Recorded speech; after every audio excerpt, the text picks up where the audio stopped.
Hey friends, Mark Holmes here, and downstairs is Michael Anthony Fitness.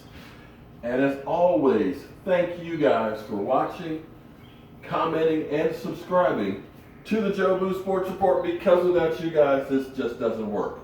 Down here in beautiful Waynesboro, Virginia. Got to get this place ready to rent back out, and unfortunately the tenant that was in here was nasty. I don't think she understood what pulling out the refrigerator means, or using a little bit of elbow grease for any cleaning. I mean, literally, I got to remake the countertops because it was so much grease that I took a putty knife and scraped it off. So thank God that she's gone. But we're going to get this place back together today and tomorrow for the new tenant to move in. Thank goodness. Now, I read a lot of the comments. I try and read all of them. I don't have time necessarily to answer all of them, but I'll give you a thumbs up, thumbs down, a heart for something to let you know that I've at least looked at it. So don't think that I don't. And if they're kind of a cruel one or kind of stupid, I'll just leave it alone. So a lot of you guys have said you are sick and tired of me talking about Dez Bryant. Well, I'm not going to talk much about Dez Bryant, but understand this is what's going on right now. Dez Bryant is basically a linchpin on everything we're going to do this offseason. If you're not going to have Dez, then wide receiver becomes that much more important in the draft. If you're keeping Dez Bryant, then you've got to figure out how you're getting the offense to perform better with him. So it's a key component, and it's something that needs to be discussed. And as things change with the situation, I will talk about it. Now, I'm going to say this much, and that'll be all I say about this today. Look for Friday to be meeting day. Why do I say Friday will be the day? Well, Monday starts off-season workouts. Not going to meet on Saturday and Sunday. And generally speaking, in the news cycle, Friday late is the best time to put something out that's negative. Because it's the weekend. It's not covered as much. So, damn, I'm sitting there still in paint, don't have to drop off. Excuse me for a second. So look for that to happen. Friday will be the meeting. Now with that being said, we're going to move on because we have to start focusing in on the draft, which is 2 weeks from tomorrow. And of course, Joe Boo Sports Report will be there. Now, people keep thinking I hate Dez Bryant. I don't hate Dez Bryant. What I try and do is figure out what has worked in the past. Where do you value draft picks? Where do you get the guys that are going to get you a Super Bowl championship? Some people believe it's a quarterback. Got to have a quarterback. Some people believe got to have a stud running back so you can control the clock. Some people believe it's wide receiver, man. You've got to have a game-breaking wide receiver. Okay? I'll say something I've been saying for several years now. A place that we have not invested. We've taken number one picks on offensive linemen. That's definitely been a good investment. We used the number one pick on Dez Bryant, wide receiver. Well, we didn't get a ring with that. But you can say that Dez panned out really well. Where we haven't spent number one picks, we spent a first and a second on a cornerback in Morris Claiborne. We spent 2 number one picks on a wide receiver in Roy Williams. Yeah, that one worked out real good. That didn't work out.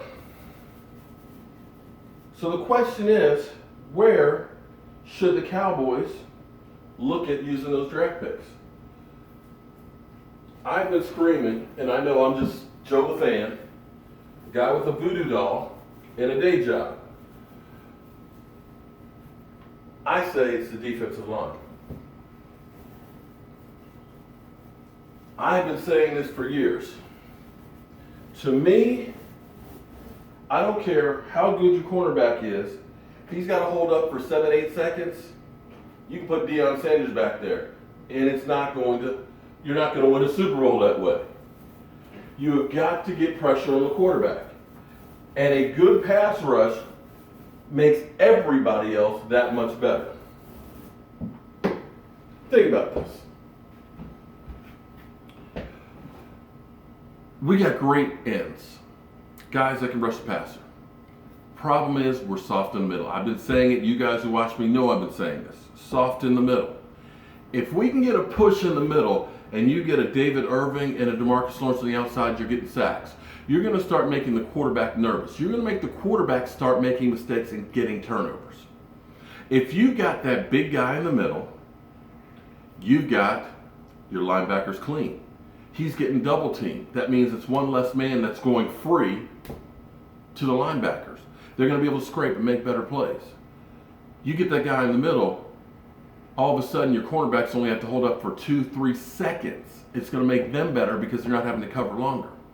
And how do I know that this is true? Let's think back to 2007. God, I believe we had a bye week, and the Giants, who finished second in our division, were a wild card. Eli Manning was a young man then, and the Giants came to our house and beat us after winning the week before. When you look at that team, Plexico Burress was the number one wide receiver. Not exactly a game breaker, not exactly one of those top-notch wide receivers. Eli Manning, who would play better then, still wasn't exactly the best quarterback in the world. It was that defense. Yeah, Eli made the spectacular passes in the end to win the game and all, and he got the MVP. But it was that defense that carried that team. That defense, when you think about the cornerbacks that they had, I got to tell you, they didn't have guys that you'll even remember. Average players at best. I mean, we're talking about James Butler, Craig Deal, Kevin Dockery, Michael Jackson, Sam Madison, Aaron Ross, Corey Webster. I mean, these aren't exactly, Deion Sanders in the prime time. These aren't great first round draft pick, lights out, shut down corners. What it was that pass rush. You're talking about Barry Colefield. You're talking about Russell Davis, William Joseph, O.C. O.C. You know what I'm talking about, O.C. Justin Tuck and Michael Strahan. Okay? That pass rush gave Eli Manning a short field to work with. That pass rush kept that back end from giving up big plays. That pass rush was a wild card team that ran through the playoffs and beat an 18-0 New England Patriot team in the Super Bowl. Not once, but twice. Yeah, but exactly, not once, but twice. So as we continue to do the same stupid stuff, that was Michael Anthony downstairs weighing in, so I guess he does listen to me. As we keep doing the same thing every year and expect a different result, let's look at some of the things that have worked for other people. We've got good cornerbacks. I'll take Jordan Lewis and Awuzie healthy anytime. I'll take Byron Jones as a cornerback too. Xavier Woods, he's a hitter. I think he's going to be decent.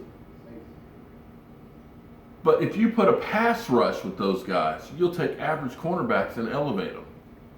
And that's why I believe we got to go on that first round. Forget wide receiver.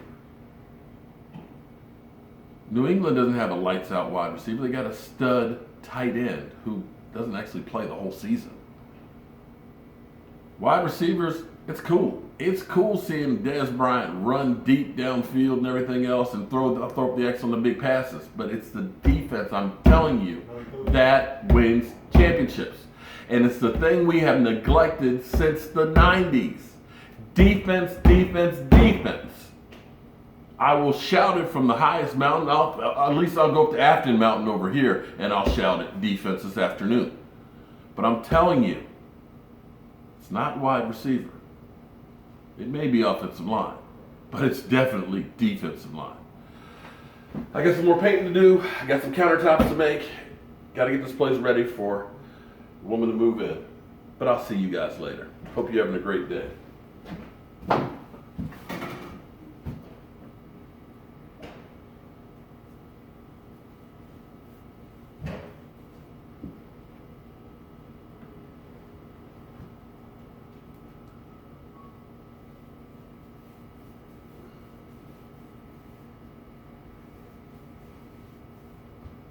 Oh, got to turn off the camera. You guys don't want to watch me all day.